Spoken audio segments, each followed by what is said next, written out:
I'm here today to talk to you about the project that is forming my final year of my degree in architectural venue design at the University of Derby.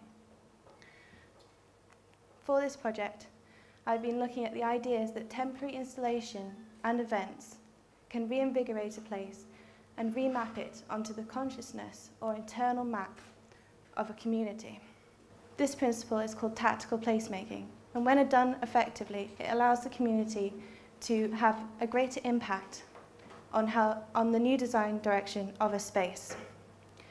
The key principles of tactical placemaking are cheap, quick, and temporary. By using temporary installations and events, the practice aims to reintroduce a community to a place.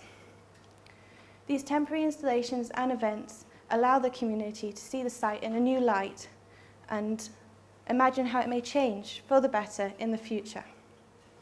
My project embraces these ideals and applies them to the site that the university assigned students to design for.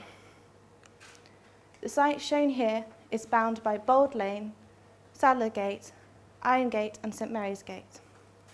When a site like this becomes unused, it often fades from the internal map of the surrounding community until it almost becomes a black hole. Tactical placemaking aims to combat this. When I started designing for this project, I decided upon a concept of juxtaposition. I did this because I feel that by installing pieces that contrast highly with the existing fabric, you encourage people to stop and re-examine what already exists. The main area I chose to focus on for these real-time installations was the archway that leads onto the site from Iron Gate. Under this archway, on the 3rd of May, I will be installing a sculptural piece that will both entice people onto the site and make the passageway an asset or feature of the area.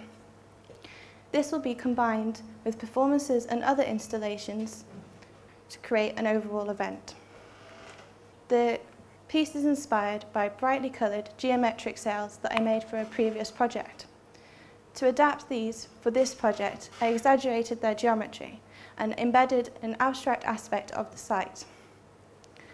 Inspired by the tiling of Middleton House, which is the building at the end of the archway, I created a grid that both encased these new forms and subtly reflected an element of the existing site.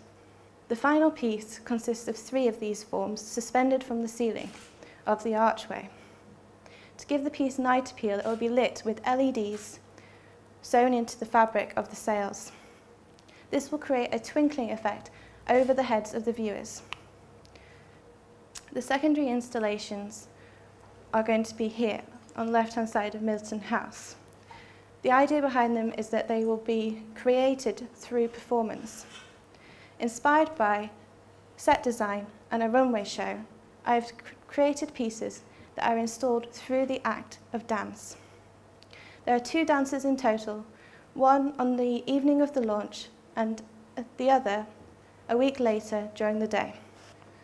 Dance installation 1 is inspired by Hussein Chalian's runway show, in which models enter the stage, disassemble a living room set, and then exit wearing it. My piece will do this in reverse. A performer will enter the space wearing an elaborate garment, and then through their movements unfold and unravel the piece to create a fully formed inhabitable structure.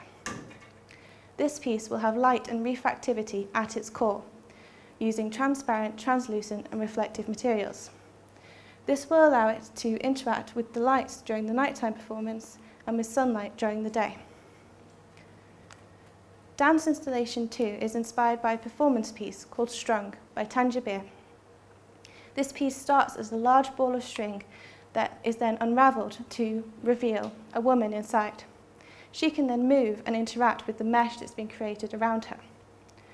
For my piece, I am going to create, through the use of posts and other structural elements, a foundation upon which 2 performers can move and weave a series of long lengths of elastic and fabric, creating a mesh.